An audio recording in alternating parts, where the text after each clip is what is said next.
Hello friends, welcome to sarees food corner. நாம இன்னைக்கு instant வடை recipe எப்படி பண்றதான் பார்க்க போறோம்.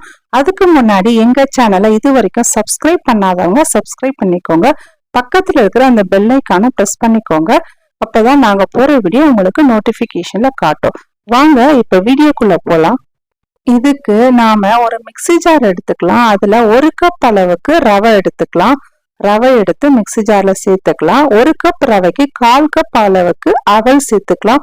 அவல் திக்கவல் தின்னவல் எது வேணாலும் சேர்த்துக்கலாம். சேர்த்துட்டு நல்ல ஒரு ஃபைன் பவுடரா அரைச்சி ஒரு மிக்சிங் பவுல்ல மாத்திக்கலாம். மாத்திட்டு இப்போ இதுக்கு தேவையான அளவுக்கு உப்பு சேர்த்துக்கலாம். சேர்த்துட்டு 1 கப் ரவைக்கு 1 கப் அளவுக்கு தயிர் சேர்த்துக்கலாம். தயிர் உங்களுக்கு ரொம்ப புளிப்பாவும் இல்லாம ரொம்ப இனிப்பாவும் இல்லாம ஒரு மீடியமா இருந்தா உங்களுக்கு வடை நல்லா டேஸ்டா இருக்கும். இப்போ தயிர் இதுல சேர்த்தாச்சு. சேர்த்துட்டு இதை நல்லா மிக்ஸ் பண்ணிக்கலாம். 1 கப் ரவைக்கு 1 கப் அளவுக்கு தயிர் உங்களுக்கு கரெக்டா இருக்கும். இதை நல்லா இந்த மாதிரி நல்லா மிக்ஸ் பண்ணி விட்டுட்டு இதை ஒரு 15 மினிட்ஸ் அளவுக்கு நல்லா ஊற வச்சோம் அப்படின்னா உங்களுக்கு ரவை நல்லா உப்பி வரும்.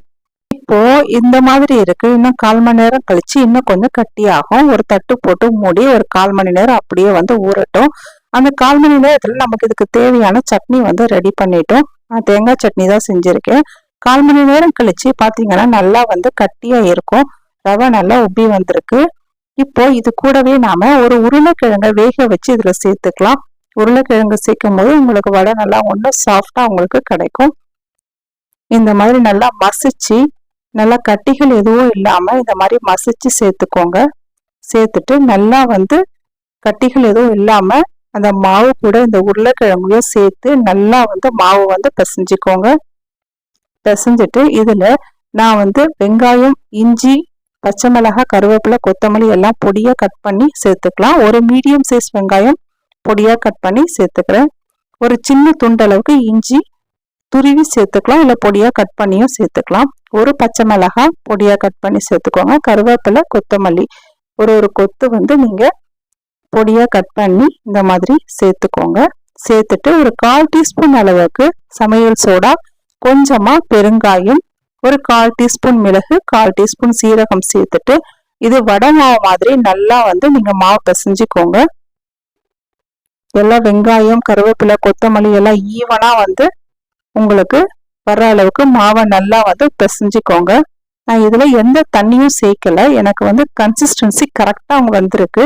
கரெக்டா கன்சிஸ்டன்சி வரும். ஒருவேளை உங்களுக்கு ரொம்ப கட்டியா இருந்தா 1 டீஸ்பூன் அளவுக்கு தண்ணி சேர்த்துக்கலாம்.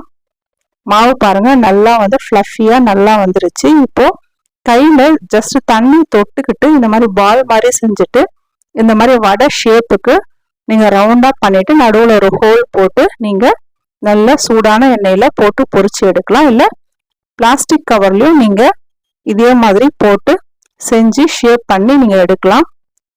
எண்ணெய் உங்களுக்கு நல்லா சூடானதுக்கு அப்புறமா லோ ஃப்ளேம்ல மாத்திட்டு வடை எல்லாமே நீங்க போடுங்க.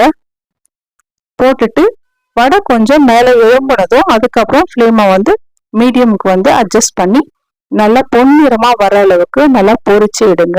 மாவு கட்டியா இருந்தா அதுல 1 டீஸ்பூன் அளவுக்கு தண்ணி சேர்த்து மிக்ஸ் பண்ணி நீங்க வடை போடலாம். இல்ல ரொம்ப தண்ணியா இருக்கிற மாதிரி இருந்தா 2 டீஸ்பூன் அளவுக்கு அரிசி மாவு சேர்த்து நல்லா மிக்ஸ் பண்ணிட்டு நீங்க வடை போட்டீங்கன்னா உங்களுக்கு கரெக்டா இருக்கும்.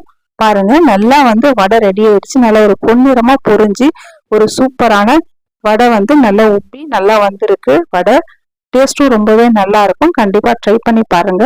அவ்வளோதான், இன்ஸ்டன்ட் வடை ரெடி ஆயிடுச்சு. இது கூடவே தேங்காய் சட்னி ரொம்பவே சூப்பரான ஒரு காம்பினேஷன். டேஸ்ட் அவ்வளோ நல்லா இருக்கும். கண்டிப்பா உங்க வீட்டுல நீங்களும் ட்ரை பண்ணி பாருங்க. ட்ரை பண்ணி பார்த்துட்டு எப்படி இருக்குன்னு எனக்கு கமெண்ட்ல சொல்லுங்க. இந்த வடை உங்களுக்கு மார்னிங் பிரேக்ஃபாஸ்ட், ஈவினிங் ஸ்நாக்ஸ், அதுவும் இல்லாம கெஸ்ட் யாராவது சடனா வந்துட்டா நீங்க இதை இன்ஸ்டன்டா டக்குன்னு செஞ்சு நீங்க கொடுக்கலாம். ரொம்பவே நல்லா இருக்கும். அவ்வளவுதான். இந்த வீடியோ உங்களுக்கு பிடிச்சிருந்தா எங்க சேனலை நீங்க மறக்காம லைக் பண்ணுங்க, ஷேர் பண்ணுங்க, சப்ஸ்கிரைப் பண்ணுங்க. இதே மாதிரி வேற ஒரு வீடியோல பாக்குறேன். நன்றி, வணக்கம்.